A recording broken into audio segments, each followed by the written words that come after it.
افغانستان میں نجی T V channel کا دفتر فحش پروگراموں کی ڈبنگ کے باعث بند کر دیا گیا۔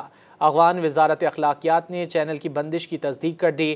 چینل ملازمین نے اپنے 6 ساتھیوں کی گرفتاری کا دعویٰ بھی کیا ہے۔ خبر رساں ادارے AFP کی رپورٹ کے مطابق افغانستان کی وزارت امر بالمعروف و نہی عن المنکر نے آرزو ٹی وی کے ملازمین پر ملک سے باہر قائم افغان میڈیا کو مواد فراہم کرنے کا الزام عائد کیا ہے، جس پر طالبان حکام کی جانب سے سخت پابندیاں عائد کی گئی ہیں۔ افغان حکومت نے ٹی وی چینل کی بندش کا اعلان کرتے ہوئے اپنے بیان میں کہا کہ کچھ لوگ آرزو ٹی وی کا نام استعمال کرتے ہوئے ایسے اقدامات کر رہے تھے جو اسلامی اقدار اور قومی روایات کے منافی تھے۔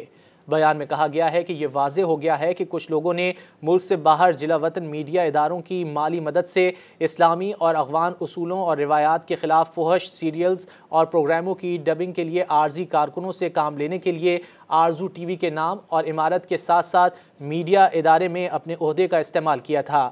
AFP کے مطابق آرزو ٹی وی کے 2 ملازمین نے بتایا کہ دفتر پر چھاپہ مار کر 6 افراد کو گرفتار کیا گیا۔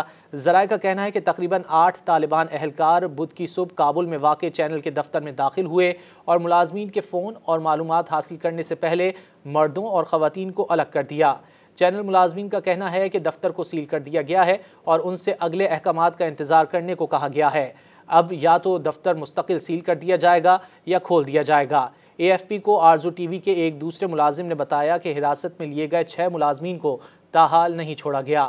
افغان وزارت کے حکام کی جانب سے ان سے تفتیش کی جا رہی ہے۔ پریس کی آزادی کے لیے کام کرنے والی تنظیم افغانستان جرنلسٹ سینٹر کا کہنا ہے کہ طالبان انٹیلیجنس افسران اور اخلاقیات پولیس نے ایک ملازم کی تلاش میں دفتر پر چھاپہ مارا اور بدسلوکی کی۔ ان کے فون اور کمپیوٹرز بھی ضبط کر لیے گئے۔ مزید نیوز اپ ڈیٹس اور ڈیجیٹل سٹوریز کے لیے سبسکرائب کریں ڈان نیوز پاکستان۔